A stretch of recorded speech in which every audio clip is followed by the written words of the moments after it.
প্রভুদের আজ্ঞা আর আপনাদের কৃপা আশীর্বাদ প্রার্থনা করছি যাতে ভাগবত গীতার এইসব গুচ্ছ বিষয়ে কিছুটা হলে আলোচনা করা যায় ধারাবাহিকভাবে। তো আজকে দ্বিতীয় অধ্যায়ের নাম হচ্ছে সাংখ্যযোগ। সাংখ্য শব্দের অর্থ আসলে কি, যে এই যে জড়জগতের যে 24টি উপাদান আছে, এই 24টি উপাদানের বিশ্লেষণাত্মক আলোচনা, ঠিক আছে। কিন্তু 24টি উপাদানের সম্বন্ধে সীমাবদ্ধ, শুধুমাত্র জড় উপাদানগুলো আছে, কিন্তু এর উপরেও আছে আরো কিছু তত্ত্ব, কাল আছে, আত্মা আছে, পরমাত্মা আছে।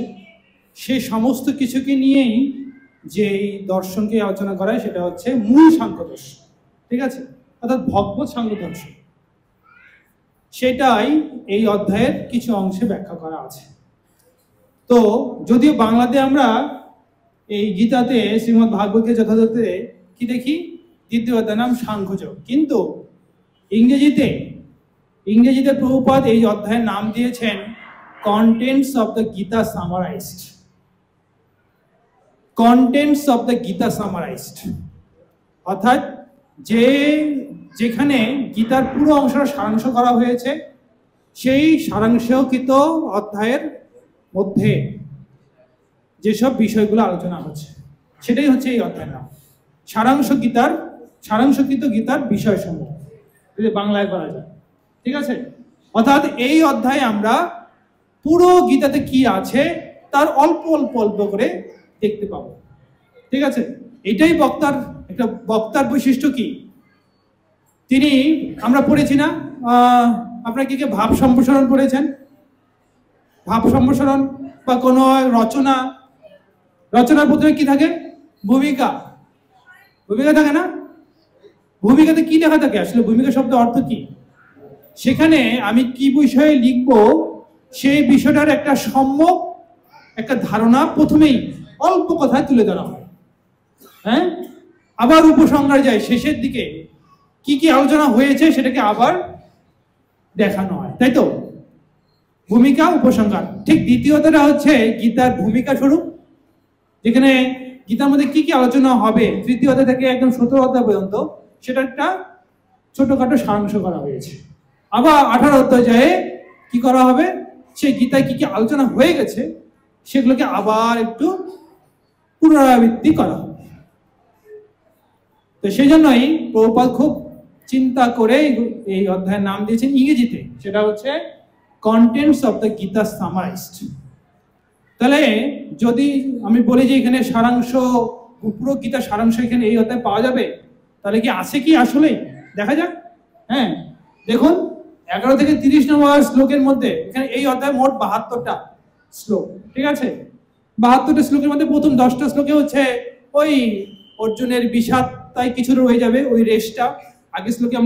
আগের অধ্যায়ে আমরা দেখেছি না, বিষাদ যোগে যে কিছু তার বিষাদ তৈরি হয়েছে, ওই বিষাদের কিছু অংশ এখানেও পাওয়া যাবে। আর কৃষ্ণকে গুরু হিসেবে বরণ করবেন, এটা আমরা দেখবো 10 শ্লোকে এটা হবে। তারপরে গীতা শুরু হয়ে কোথা থেকে, যখন ভগবান কৃষ্ণ এই দ্বিতীয় অধ্যায়ের 11 নম্বর শ্লোক থেকে বলা শুরু করেন। এটা হচ্ছে মূল গীতা। সেই 11 থেকে 30 পর্যন্ত আছে সাংখ্য বা জ্ঞান সম্বন্ধে কথা, জ্ঞান নিয়ে ওখানে আলোচনা আছে। তারপরে 31 থেকে 37 নম্বর শ্লোক পর্যন্ত আছে সকাম কর্ম নিয়ে কথা। তারপরে 38 থেকে এখানে 56 হবে না, এটা 54 হবে, অথবা 56 বলা যেতে পারে। তার মাঝখানে 31 থেকে 37 পরে হচ্ছে 38 থেকে 56, এখানে নিষ্কাম কর্ম কথা বলা আছে, অর্থাৎ কর্মযোগ, ঠিক আছে, জ্ঞানযোগ, কর্মযোগ। তারপরে এর ভেতরে কিছু কিছু করে ভগবান ভক্তি যোগের কথাও বলেছেন। 40 নম্বর শ্লোকে, 41 নম্বর শ্লোকে, 45 নম্বর শ্লোকে ভক্তি যোগের কথাও বলা আছে। তাহলে জ্ঞানযোগ, কর্মযোগ, ভক্তিযোগ সবগুলোই এখানে আছে, ঠিক আছে। এগুলো আমরা দেখবো। তাহলে কি এই অধ্যায়কে সারাংশ বলা যায়, পুরো গীতার সারাংশ? ঠিক আছে।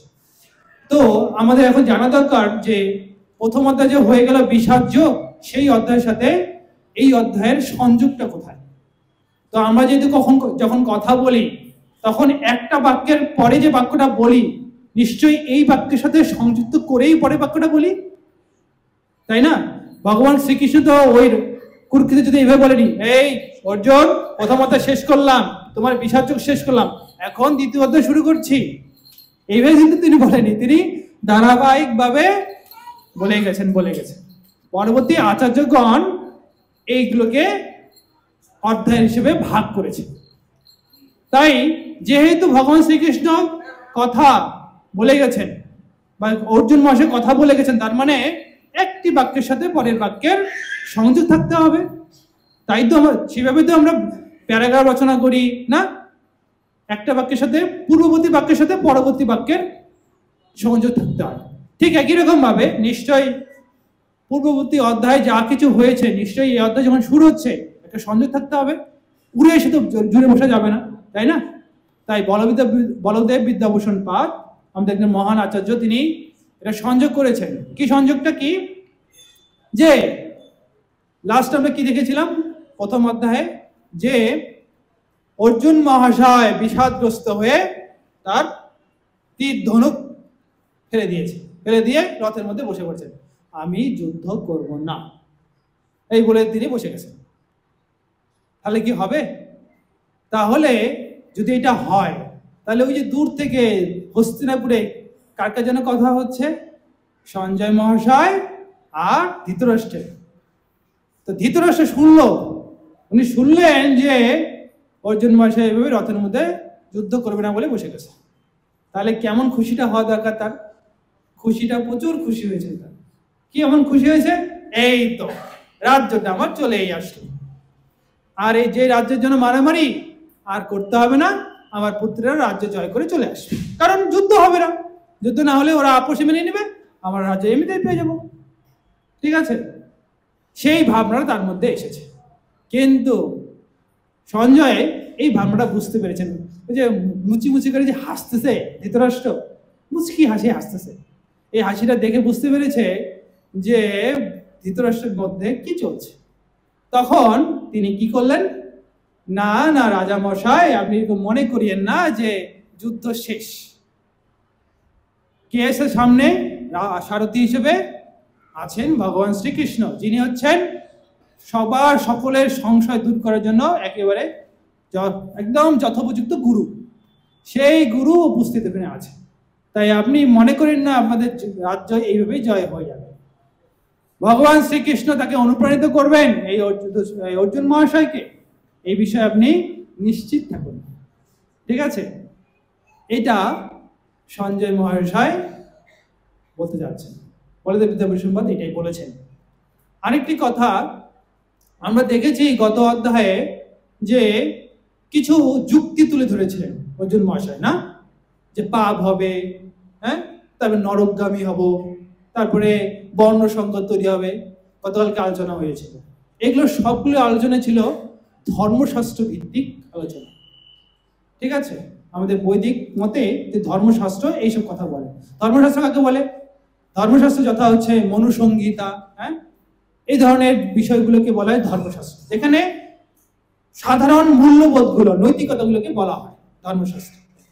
কিন্তু এর থেকে উন্নত একটা শাস্ত্র আছে, ঠিক আছে, সেটা হচ্ছে পারমার্থিক জ্ঞান শাস্ত্র, যেটা এখন ভগবান শ্রীকৃষ্ণ অর্জুন মহাশয়কে বলবেন, যার মাধ্যমে যে সংশয়টা উৎপন্ন হয়েছে অর্জুন মহাশয়ের মধ্যে সেটা দূর হয়ে যাবে। এই হচ্ছে এই অধ্যায় শুরু, এইভাবে হচ্ছে। তো তার আগে একটা কারণ এখনো বাকি আছে, যে যুক্তিটা দেখাবেন অর্জুন মহাশয়, যে তিনি যুদ্ধ করতে চান না কেন। তো তার আগে একটু বলে দেওয়ার দরকার, এই 2 নম্বর এবং 3 নম্বর শ্লোকে যখন দেখছেন কৃষ্ণ যে অর্জুন এইভাবে যুদ্ধ না করে বসে পড়েছেন, তখন তিনি একটু রেগে গেছেন। কৃষ্ণ, কি তোমাকে আমি নিয়ে আসলাম, তোমরা সকলে আসলে এখানে যুদ্ধ করার জন্য, কালকে রাতে কত প্ল্যান করলাম আমরা সকলে মিলে, আর তুমি যুদ্ধ করবে না বলে বসে পড়লে? এটা হয়? আমার সমস্ত পরিকল্পনা তো পণ্ড হয়ে যাবে, তাই না? এই জন্য গালি দিয়েছেন তিনি। তো আমরা কিছু অংশ এখানে তুলে ধরেছি, যেটা 2 এবং 3 নম্বর শ্লোকে, এই অধ্যায়ে 2 এবং 3 নম্বর শ্লোকে তিনি বলেছেন, অনার্য, তুমি একটা অনার্য, তুমি একজন ক্লৈব্য, ঠিক আছে, তোমার হৃদয় দুর্বল, এইভাবে তাকে গালি দেওয়া হচ্ছে। আর একটা কথা তিনি বলেছেন, তুমি তুমি দেখাচ্ছ করুণা তাদের প্রতি, না যে তুমি তাদেরকে হত্যা করবে না, তোমার এই করুণাকে আমি ঘৃণা করি, তোমার এই করুণা যথেষ্ট নয়, যথোপযুক্ত নয়, এটা আমি অগ্রাহ্য করতেছি। এগুলো তিনি বর্ণনা করেছেন। তো প্রভুপাদ এই জিনিসটাকে খুব সুন্দরভাবে বলছেন যে এই যে তথাকথিত করুণা কাকে বলে। আমরা একটু পড়ি, সামনে থেকে কোথায় আছে। তথাকথিত করুণার সম্বন্ধে প্রভুপাদ কিছু বলছেন, পড়বেন? হরে কৃষ্ণ।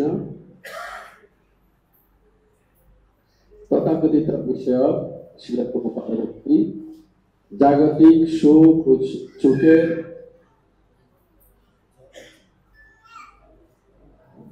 কোনটা থেকে? জাগতিক করুণা। জাগতিক করুণা, সুখ ও চোখের জল হচ্ছে প্রকৃত সত্তার অজ্ঞানতার বহিঃপ্রকাশ।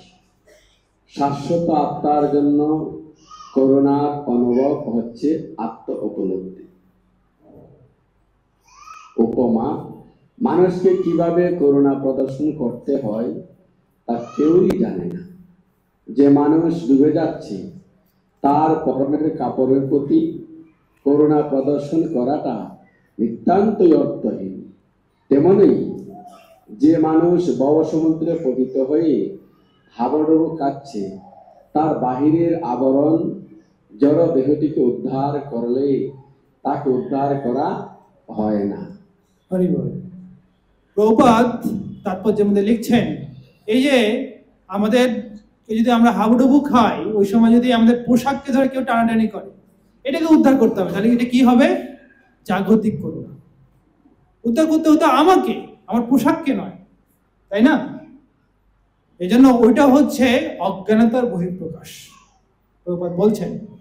ঠিক একই রকম ঘটনা ঘটেছিল ভরত মহারাজের কাছে। আমরা পঞ্চম স্কন্ধে ভরত মহারাজের কাহিনী শুনি। সেখানে তিনি কি করেছিলেন? এক হরিণ শাবককে করুণা দেখিয়েছেন। কিন্তু হরিণ শাবককে করুণা দেখিয়ে তিনি তাকে কি আত্ম উপলব্ধি করতে পেরেছিলেন? বা আসলে কি পশুর মধ্যে আত্ম উপলব্ধি করা সম্ভব? ওখানে বলা হচ্ছে পশুদের মধ্যে ওই আত্ম উপলব্ধি করানো সম্ভব না। তাই হরিণ শাবককে একটু ওই যে জল থেকে উদ্ধার করেছেন ভরত মহারাজ, ঠিক ছিল, কিন্তু তাকে নিয়ে এরপরে চিন্তা ভাবনা করা, সে কি খাবে না খাবে, সে কোথায় ঘুমাবে না ঘুমাবে, এত ডিটেলস চিন্তা করাটা ভরত মহারাজের উচিত হয়নি। শুধু তাই, নিজের যে নিত্য কর্ম সন্ধ্যা আহ্নিক সব কিছু বাদ দিয়ে ভরত মহারাজ এই হরিণ শাবককে নিয়ে পড়ে থাকতেন। এটাকে বলা হচ্ছে তথাকথিত করুণা, যার ফলে আমরা কি দেখেছি পরবর্তী তার একটা, তিনি আমাদের দেখিয়েছেন যার চরিত্র থেকে তার একটা অধঃপতন হয়েছিল, তাকে আবার হরিণ হিসেবে জন্মগ্রহণ করতে হয়েছিল মৃত্যুর পরে। তা আসলে আমাদের এই যে বিবেচনাটা, যে খাঁচাকে যত্ন করবো নাকি খাঁচার ভিতরে পাখিকে যত্ন করবো, এই উপমা প্রভুপাদ এক জায়গায় দিয়েছেন।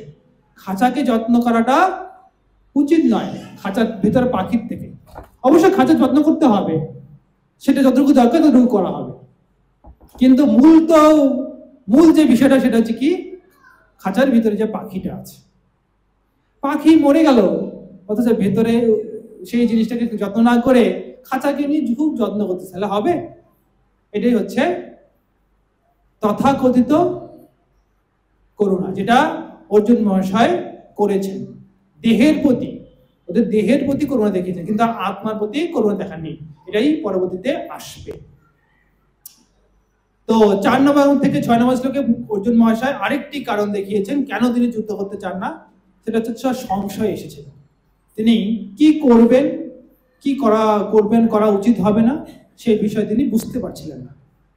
ঠিক আছে, যখন বুঝতে পারছিলেন না তখন তিনি ভগবান শ্রীকৃষ্ণকে গুরু হিসেবে বরণ করেছেন, তিনি তার শিষ্টত্ব বর্ণন করেছেন। ঠিক আছে, তা আমরা শ্লোকটা পড়ি, খুবই স্বনামধন্য শ্লোক। কার্পণ্য দোষ অপহত স্বভাব পৃচ্ছামি ত্বং ধর্ম সম্মূঢ়চেতঃ यत्श्रेयसन्निश्चितं ब्रूहि तन्मे शिष्यास्तेऽहं सदिमां तं प्रपन्नम्। অনুবাদ দেখেন দেওয়ানি। তো অর্জুন মহাশয় বলছেন আমি এই কার্পণ্যজনিত কারণে এখন কিংকর্তব্যবিমূঢ় হয়ে গেছি, বুঝতে পারছি না যে কি করব কি করব না। তাই হে ও কৃষ্ণ, তোমার সামনে আমি এখন আমার প্রণতি স্বীকার করছি এবং বলছি তুমি আমাকে শিষ্য হিসেবে গ্রহণ করো, আর আমাকে তুমি তত্ত্ব জ্ঞান উপদেশ দাও, যার মধ্যে আমি বুঝতে পারি এই অবস্থা আমার কি করা উচিত। আমি জানি যে আমি যুদ্ধ করার মানুষই এখানে উপস্থিত হয়েছি, কিন্তু এখানে আসার পর এসব আত্মীয় স্বজনকে দেখে আমার যুদ্ধ করতে ইচ্ছে করতেছে না, আমি যুদ্ধ করতে পারছি না, আমার ত্বক খসে পড়ছে। পূর্ববর্তী অধ্যায় লেখা ছিল এগুলো, আমার ত্বক খসে পড়ছে, আমার শরীর কম্পিত হচ্ছে, জ্বালা করছে সব, আমি যুদ্ধ করতে পারছি না। এরকম অবস্থা আমার কেন হলো? তুমি আমাকে উদ্ধার করো আর আমাকে সঠিক পথ দেখাও। গুরুদেব এটা করেন, গুরুদেব সঠিক পথ দিতে পারেন, তাই না? শ্রীল প্রভুপাদ এই জন্য লিখছেন, জীবনের কিংকর্তব্য বিমূঢ়তা সমাধানের জন্য এবং সেই সমাধানের বিজ্ঞান নিদর্শন করবার জন্য গুরু পরম্পরার ধারায় ভগবত তত্ত্বজ্ঞান লাভ করেছেন যে সদ্গুরু, তার শরণাপন্ন হতে হবে।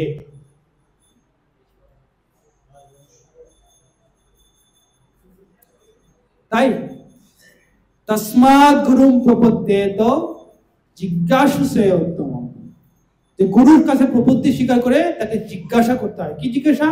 আমার যা সন্দেহ আছে সেগুলো জিজ্ঞাসা করতে হয়। কেন? গুরুর মধ্যে এমন কি আছে? শব্দে পরে যে নিষ্ণাতম, এই গুরুদেব হচ্ছেন শব্দে বলতে এই বৈদিক যে জ্ঞান, এটাতে তিনি খুবই পারদর্শী। শুধুই পারদর্শী নয়, ব্রহ্মণর উপসমাশ্রয়, এটা 11 স্কন্ধে একটা শ্লোক আমি বললাম। তো তিনি হচ্ছেন ব্রহ্ম, অর্থাৎ ভগবানের যে তিনটি প্রকাশ, ব্রহ্ম বলতে এখানে ব্রহ্ম, পরমাত্মা, ভগবান, তিনটি প্রকাশের সম্যক ধারণা রাখেন। এবং উপসমাশ্রয় মানে তিনি সমস্ত ইন্দ্রিয় তৃপ্তি থেকে নিজেকে বিরত রেখেছেন। এই ধরনের ব্যক্তির কাছেই তত্ত্ব জিজ্ঞাসা করতে হয়। ঠিক আছে, অর্জুন মহাশয় তাই করছেন, কিংকর্তব্য বিমূঢ় হয়েছেন এবং ভগবান শ্রীকৃষ্ণের কাছে তাই জিজ্ঞাসা করছেন। আমরা তাহলে কি করব? আমাদেরও সন্দেহ থাকলে গুরুদেবের কাছে প্রশ্ন করা উচিত। তো এখন প্রশ্ন পাওয়ার পরে অর্জুন মহাশয়ের কাছ থেকে যে আমি কি করব আমাকে বুঝিয়ে দাও, এখন শুরু হলো মূল গীতা। মূল গীতা শুরু হলো, ভগবান শ্রীকৃষ্ণ 11 নম্বর শ্লোক থেকে সেই গীতার জ্ঞান দেওয়া শুরু করলেন। তো গীতা জ্ঞানটা তিনি একদম সুন্দরভাবে, সুশৃঙ্খল ভাবে, পর্যায়ক্রমিক ভাবে দিয়েছেন। কিভাবে? কারণ প্রথম থেকেই অর্জুন মহাশয় একটার উপরে খুবই অটল, সেটা হচ্ছে তার যুক্তি। আমি এই কারণে যুদ্ধ করতে যাচ্ছি না, এই কারণে যুদ্ধ করতে যাচ্ছি। তাহলে তখন যুক্তিগুলোকে খণ্ডন করতে হবে। গতকালকে তেজবন্ধু আপনাকে বলেছিলেন যে আজকে কারণ দেখানো হলো, কালকে খণ্ডন দেখানো হবে। সেই কালকেটা আজকে চলে আসে, তাহলে খণ্ড তো দেখতে হবে। খণ্ডন, যুক্তি খণ্ডন। তো অর্জুন মহাশয়ের প্রথম যুক্তিটা কি ছিল? কারণটা ছিল তিনি আত্মীয় ও বন্ধুদের দেহের প্রতি করুণা দেখাচ্ছেন, দেহের প্রতি করুণা দেখাচ্ছেন। তাহলে যদি দেহের প্রতি করুণা দেখানো হয়, তাহলে খণ্ডনটা কিভাবে হওয়া উচিত? নিশ্চয়ই এই অর্জুন মহাশয় তখন দেহটা যে মূল নয়, আত্মাটাই মূল, এই কথাটা ভুলে গিয়েছে। বোঝা যাচ্ছে? তাহলে তাকে কি দিতে হবে প্রথমে? ও তুমি দেহকে মূল মনে করছো, আত্মাকে কথা ভুলে গেছো, তাহলে তোমাকে প্রথমে কি শেখাবো? আত্মা ও দেহের পার্থক্য কি সেটাই আগে, আর এইটাকেই সাংখ্য বা জ্ঞান বলা হচ্ছে। ঠিক আছে, 1130 নম্বর শ্লোকে এটাই বর্ণনা করা হবে। যদি দেহ ও আত্মার পার্থক্য দেখানো যায়, তাহলে কি কি লাভ হবে? শেষ পর্যন্ত কি সিদ্ধান্তগুলো আসবে? যে আসলে আত্মার কল্যাণ করাই শ্রেষ্ঠ, দেহ নয়। পার্থক্য দেখে দেখানো হবে যে আত্মার কল্যাণটাই শ্রেষ্ঠ। আর কি? দেহের ভিত্তিতে নয়, আত্মার ভিত্তিতে কাউকে করুণা করা উচিত। যদি করুণা কাউকে করতেই হয় প্রকৃতভাবে, করুণা একটা ভালো গুণ, একটা বৈষ্ণব থাকা দরকার করুণা, কিন্তু ভুল জায়গা না, সঠিক জায়গা। সঠিক জায়গা হচ্ছে আত্মা।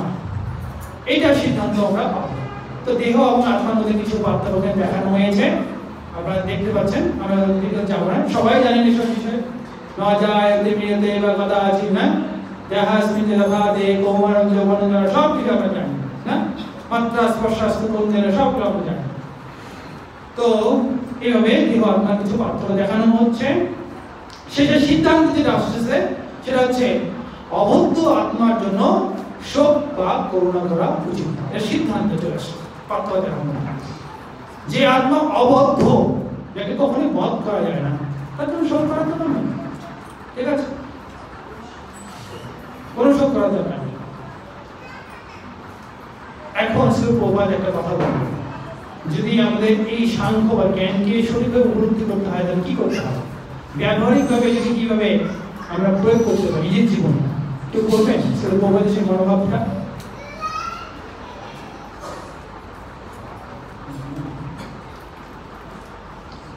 মানব জন্ম লাভ করার একমাত্র উদ্দেশ্য হচ্ছে এই তত্ত্বজ্ঞান উপলব্ধি করে মায়ামুক্ত হয়ে চিৎ জগতে ফিরে যাওয়া।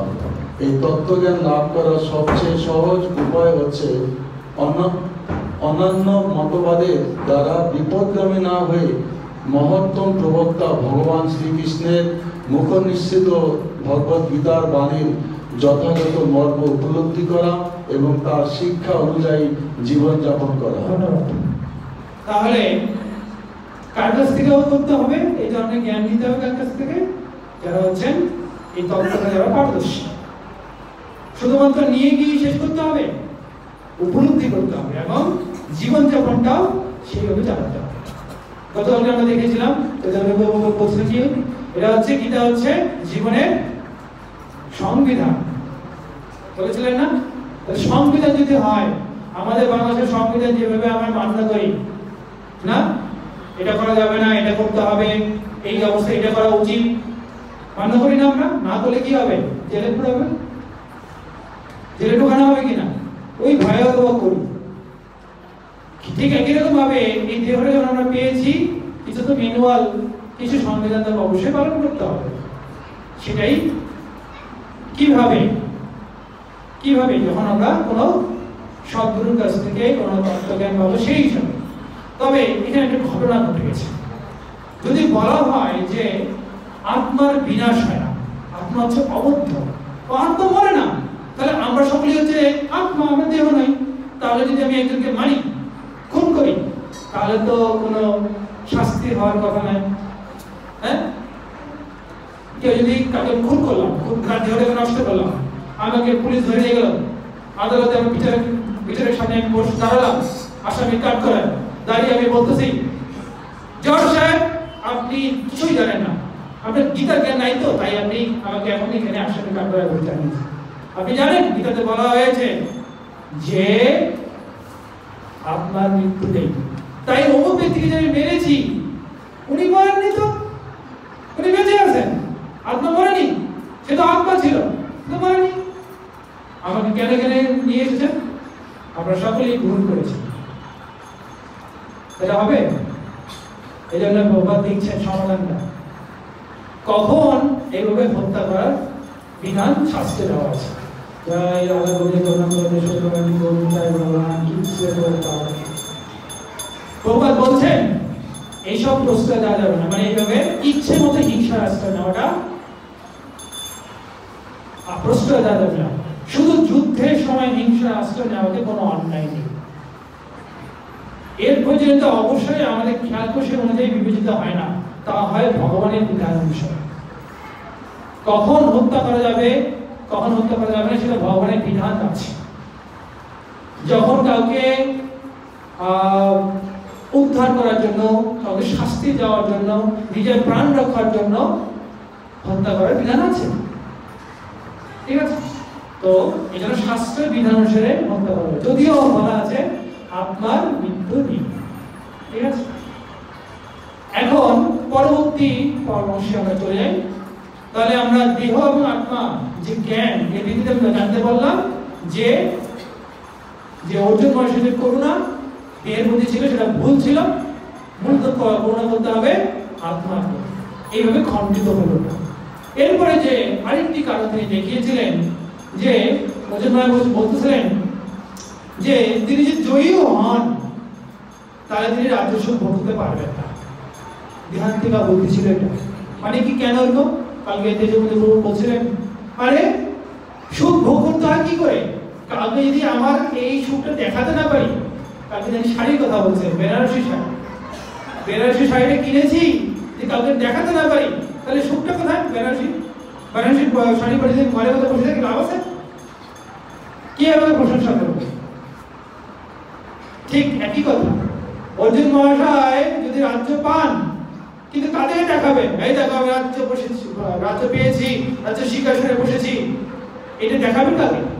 যদি এইসব তার ভাইয়েরা ধৃতরাষ্ট্র আছে, তার ভাইয়েরা না থাকে, অন্যান্য যারা যারা মাতুর, হ্যাঁ যারা আছেন আত্মীয় স্বজনরা, সবাই যদি না থাকে কাদের দেখাবেন? সবাই তো মেরে ফেলছে। জয়ী হওয়া মানে কি? সবাইকে মারতে হবে, দেখে তাহলে থাকবে না, তো কাকে দেখানো হবে? তাহলে ওই জয়ের লাভ কি? সুখকে তো ভোগ করতে হবে না, দেখাবো কাকে কাকে আমি জয়টা, সেটা। তাহলে এটা ছিল তার দেহান্তিকা বুদ্ধি। তো কৃষ্ণ ভগবান বুঝতে পেরেছে তুমি দেহের সুখ চাও না, দেহের সুখ চাচ্ছ। তুমি জানো দেহের সুখ কি করে পাওয়া যায়? এটা আছে। দেহের সুখ কি করে আসে? কেউ যদি শাস্ত্র অনুযায়ী, বৈদিক শাস্ত্র অনুযায়ী তিনি যদি বর্ণাশ্রম কর্ম সম্পাদন করে, অর্থাৎ সকাম কর্ম করে। সকাম কর্ম করলে দেহের সুখ প্রাপ্ত হওয়া যায়। এটা যোগ্য করলে এটা পাওয়া যায়, ওটা যোগ্য করলে ওটা পাওয়া যায়। ঠিক আছে? এই বাসনা নিয়ে যখন যোগ্য করা হয় বৈদিক শাস্ত্র মতে, তখন তিনি ওই যজ্ঞের ফল পান। সকাম কর্ম। তাহলে যেহেতু অর্জুন মহাশয় দেহের সুখ চাচ্ছেন, তাহলে তিনি এখন বলছেন ওটা না, সুখ যদি পেতে যাও, যুদ্ধ না করা আমাদের সুখ নেই, দেখাবো আমরা যুদ্ধ না করা আমাদের সুখ না দুঃখ। ঠিক আছে? সুখটা নিহিত আছে সকাম কর্ম করার মধ্যে, অর্থাৎ তোমার যে বর্ণাশ্রম ভিত্তিক যে কর্ম, অর্থাৎ যুদ্ধ করা ক্ষত্রিয় হিসেবে, সেটা করলেই সুখটা নিহিত আছে। ঠিক আছে? কারণ কি? কারণ এখানে যদি যুদ্ধ করার পরে তুমি সফলতা অর্জন করো অথবা বিফলত হও, তুমি যদি পরাজিত হয়, দুই ক্ষেত্রে তোমার লাভ আছে, দৈহিক সুখ পাবে। কি করে আমরা দেখব? বলা হচ্ছে যদি অর্জুন মহাশয় যুদ্ধে জয় করেন তাহলে কি হবে? তিনি রাজ্য পাবেন, রাজ্য সুখ পাবেন, রাজ্যের সমস্ত ভান্ডার, ধন সম্পত্তি, হ্যাঁ, তারপরে জনবল সবকিছু তিনি পাবেন। সবাই সবকিছু সবাই তার কথা উঠা বসা করবে, তাই না? সুখটা এটা, এই সুখটা ভোগ করবেন তিনি করবেন, তার ভাইয়েরা করবেন। আর যদি তিনি যুদ্ধে মৃত্যুবরণ করেন, পরাজিত হয়, তাহলে কি হবে? তখন কোথায় যাবেন? স্বর্গগামী হবে। স্বর্গগামী হবে। আর স্বর্গে কি আছে আমরা তো জানি। স্বর্গ নিয়ে আমাদের বিচার বিশ্লেষণ অনেক বেশি আছে, কারণ সবাই তো আমরা স্বর্গগামী হতে চাই, তাই না? তো স্বর্গে যে সুখ, পুষ্পের কানন, তাই না, অনেক অনেক সুন্দর আবহাওয়া, কত ধরনের সুন্দরী নারী ঘোরাফেরা করছে, কত সুখ এখানে। তাহলে যুদ্ধ করলে জয় হলেও স্বর্গ সুখ, যদি মৃত্যুবরণ করেন তাহলে যুদ্ধে জয় করলে তিনি রাজ্য সুখ পাবেন, আর যদি মৃত্যুবরণ করেন তাহলে স্বর্গ সুখ পাবেন। দুই ক্ষেত্রেই লাগবে না, উভয় ক্ষেত্রেই সুখ। কৃষ্ণ ভগবান তাই বোঝাচ্ছে। তুমি মনে করছো সুখ হচ্ছে যুদ্ধ না করার পিছনে? আমি বলছি যুদ্ধ করার পিছনে সুখটা। যুদ্ধ করে তুমি যদি জয় প্রাপ্ত হও তাহলে সর্বসুখ পাবে, রাজ্য সুখ পাবে। আর যদি যুদ্ধবরণ করো তাহলে তুমি সর্বসুখ পাবে। উল্টো হচ্ছে যদি যুদ্ধ না করো তাহলে কি হবে সেটা বলার বলতেছেন। এখানে একটু আলোচনা আছে। যেহেতু বর্ণাশ্রম ধর্ম নিয়ে কথা হচ্ছে, তাহলে একটু বলা রাখা দরকার। প্রভুপাদ আপনারা আমাদের লিখেছেন, বর্ণাশ্রম ধর্মের কি প্রয়োজনীয়তা আছে? আছে কি? প্রবাদ বলছেন, আমি যা সময়কে বাঁচানোর জন্য নিয়ে বলছি, জড়বন্ধন মুক্ত না হওয়া পর্যন্ত জীবকে শাস্ত্র অনুযায়ী দেহের পালন করতে হয় এবং তারপরে সে জড়বন্ধন থেকে মুক্ত হয়। ঠিক আছে? যতক্ষণ পর্যন্ত জড়বন্ধন আছে ততক্ষণ পর্যন্ত কি করতে হবে? শাস্ত্র অনুযায়ী দেহের পালন করতে হবে। দেহের পালন মানে হচ্ছে বর্ণাশ্রম ধর্ম। আর কি বলছেন? বর্ণাশ্রম ধর্ম অথবা জড় প্রকৃতির নির্দিষ্ট গুণ অনুসারে প্রাপ্ত দেহটির দ্বারা অনুষ্ঠিত বিশেষ কর্তব্য কর্মের স্তর থেকে মানব সভ্যতা শুরু হয়। অর্থাৎ বর্ণাশ্রম মাধ্যমে মানব সভ্যতা শুরু হল। জীবনের প্রতিটি ক্ষেত্রে উচ্চ কর্তৃপক্ষের নির্দেশ অনুসারে এই বর্ণাশ্রম ধর্ম আচরণ করার ফলে মানুষ ক্রমে ক্রমে অবশেষে জড়বন্ধন থেকে মুক্ত হয়। তাহলে কি বর্ণাশ্রম ধর্মের প্রয়োজনীয়তা আছে? আছে। কাদের ক্ষেত্রে? যারা এখনো জড়বন্ধন মুক্ত হয়নি, যারা বন্ধন মুক্ত এখন হয়নি, অর্থাৎ ভগবানের প্রতি এখন শ্রদ্ধা জাগে, ভগবানের ভক্তির প্রতি এখন শ্রদ্ধা জাগে। এই জন্য ভাগবতমে 11 শ্লোকে বলা হচ্ছে, তাবৎ কর্মাণি কুর্বিতা ইয়া নির্বর্ততে ইয়া হতা। মানে তাবৎ মানে ততক্ষণ পর্যন্ত কর্ম করতে হবে, ততক্ষণ পর্যন্ত যখন পর্যন্ত সে নিবৃত হতে পারেনি জড় বিষয় থেকে। মত কথা শ্রবণ নৌবা, আমার কথা যারা কোনো শ্রবণ করা হয়নি, শ্রদ্ধালুর এবং যায় যখন এখন পর্যন্ত যা আছে আমার কথার প্রতি এখনো শ্রদ্ধা জাগেনি, ততক্ষণ পর্যন্ত, অর্থাৎ ভক্তি এখনো শুরু হয়নি, শ্রদ্ধা শুরু হয়নি, ততক্ষণ পর্যন্ত তাকে তাবৎ কর্মাণি কুর্বিতা, কুর্বিতা মানে করতে হবে, সম্পাদন করতে হবে। কোন কর্ম? বর্ণাশ্রম কর্ম। এই জন্য যেসব মানুষেরা তাদের সুকৃতি কমের কারণে ভক্তিকে এখনো গ্রহণ করতে পারেননি, তাদেরকে মোটামুটি ভাবে হলেও বৈদিক শাস্ত্রের মধ্যে, বৈদিক কর্মকাণ্ডের মধ্যে আনতে গেলে আমাদেরকে অবশ্যই তাদেরকে বর্ণাশ্রম ধর্মের শিক্ষাটা দিতে হবে। এই জন্য প্রভুপাদ তার জীবনকালে বলেছেন যে আমার 50% কাজ বাকি রয়ে গেল, যা না করে আমাকে চলে যেতে হচ্ছে। কারণ তিনি বুঝতে পেরেছিলেন যে পরবর্তী জীবনগুলোতে মানুষ ভক্তিকে বুঝতে পারবে না সহজে, তাদেরকে বর্ণাশ্রম করার মাধ্যমে তাদেরকে অন্তত এই যে ক্রমে ক্রমে অবশেষে জড়বন্ধন থেকে মুক্ত করার সুযোগ প্রদান করতে হবে। তাই তিনি পরবর্তী তার শিষ্যদেরকে নির্দেশ দিয়ে গেছেন, তোমরা বর্ণাশ্রম ভিত্তিক কিছু আশ্রম ব্যবস্থা করে করবে। পরবর্তী দিন আমরা দেখি গোবর্ধনী ভিলেজ, হ্যাঁ, তারপর নন্দগাঁও, এই ধরনের কিছু প্রজেক্ট তৈরি করেছেন মহারাজগণ, আমাদের গুরুবর্গগণ, যেখানে এই ধরনের বর্ণাশ্রম ভিত্তিক বক্তব্য থাকে। গৃহস্থ ব্রহ্মচারী একসাথে থাকে, গরু গাড়ি পালন করা হয়, চাষাবাদ করা হয়, ঠিক আছে। এবং অন্যরা এটা দেখে, ভক্তদের বর্ণাশ্রম দরকার নেই, তারা ঊর্ধ্বে, কিন্তু এটা দেখে অন্যরা অনুপ্রাণিত সাধারণ মানুষ, ঠিক আছে। এই কারণে বর্ণাশ্রম ধর্মের প্রয়োজনীয়তা আছে। এখন এই যে বর্ণাশ্রম যদি না করা হয়, অর্থাৎ অর্জুন যদি যুদ্ধ না করে, তাহলে কি হবে? তাহলে তিনি মনে করছেন যুদ্ধ না করলে আমি সুখ পাবো, তিনি আসলে উল্টো ঘটনা করবে। কি হবে? যুদ্ধ না করলে তিনি তার কীর্তি নষ্ট হবে, সবাই তাকে তুচ্ছ তাচ্ছিল্য করবে, শত্রুরা অকথ্যভাবে তাকে গালি দিবে, আর কি হবে? মৃত্যুর পর তার নরকগামী হবে।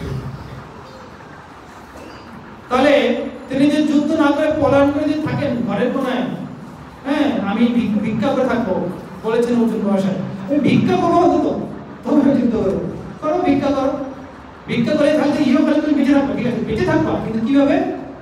এই যে কাপুরুষরা যাচ্ছে, এই যে কাপুরুষরা, এই যে দেখো অর্জুন নামক কাপুরুষ যাচ্ছে, কাপুরুষ কাপুরুষ কাপুরুষ, এই শুনতে শুনতে তার একেবারে কান ঝালাপালা হয়ে যাবে। এই জন্য সারাটা জীবন অপমান করা অবস্থায় হবে। দুঃখ না সুখ, দুঃখই দুঃখ। আর যদি মরে যাবে যখন পরকালে, নরকগামী, সব জায়গায় দুঃখ। এটা অর্জুন মহাশয় বলতেছে যুদ্ধ না করলে ভালো, সুখ, এখানে দেখা যাচ্ছে উল্টো, যুদ্ধ না করলে দুঃখই দুঃখ, উভয় ক্ষেত্রেই দুঃখ।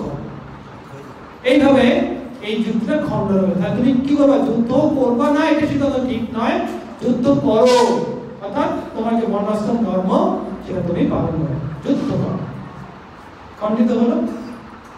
পরের যে যুক্তিটা তিনি দেখিয়েছিলেন যে পাপের ভয়। তিনি বলছেন যে যদি আমি এইসব গুরুজন থেকে মারি তাহলে তো আমি পাপী হব,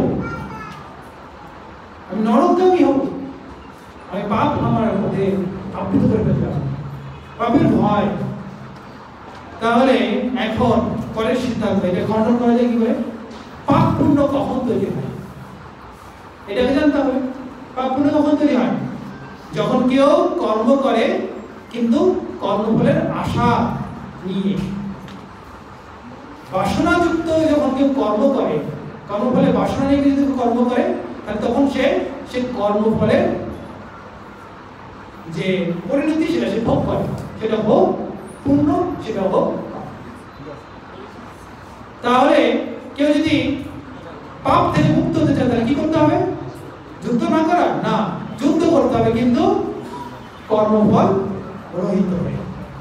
এই জন্য এটাই হচ্ছে বুদ্ধিযোগ বা নিষ্কাম কর্ম, ঠিক আছে? কর্মফল রহিত হয়ে কর্মসংগ্রাম। তাহলে কর্মফল দ্বারা যে সৃষ্ট পাপ পুণ্য উৎপন্ন তখন আর হবে না যদি আমরা নিষ্কাম কর্ম করি। অর্থাৎ জয় পরাজয় সুখ দুঃখ লাভ ক্ষতি বিচার না করে কর্তব্যবোধে যুদ্ধ করতে হবে, কৃষ্ণ ভগবান বলছেন। আরেকটা জিনিস যদি খেয়াল রাখতে হবে এই ক্ষেত্রে, কিছু ভক্তিযোগ এখানে ঢুকে আছে। যুদ্ধ করার জন্য কিছু ভক্তির লক্ষ্য নির্ধারণ করতে হবে এবং সেই লক্ষ্যে একনিষ্ঠ থাকতে হবে, ঠিক আছে? এই জন্য তিনি বলতেছেন নিশ্চয়াত্মিকা বুদ্ধিতে একনিষ্ঠ। নিশ্চয়াত্মিকা বুদ্ধি মানে আমি যে পথে যাচ্ছি, আমি যে লক্ষ্য নির্ধারণ করেছি, এটা আমার নিশ্চিত পথ এবং এখানে আমি পুরোপুরিভাবে একনিষ্ঠ থাকবো, কোনোভাবে আমি এদিক ওদিক সরবো না, একনিষ্ঠভাবে চলবো। এই জন্য ভগবান বলছেন 41 নম্বর শ্লোকটা, ব্যবসায়িকা বুদ্ধি একেহ কুরুনন্দনা বহু শাখায় অনন্তস্য বুদ্ধয়ো ব্যবসায়িনাম। ব্যবসায়িকা বুদ্ধি এমন বুদ্ধি করে যেটা ব্যবসায় মানে নিশ্চিত বুদ্ধি।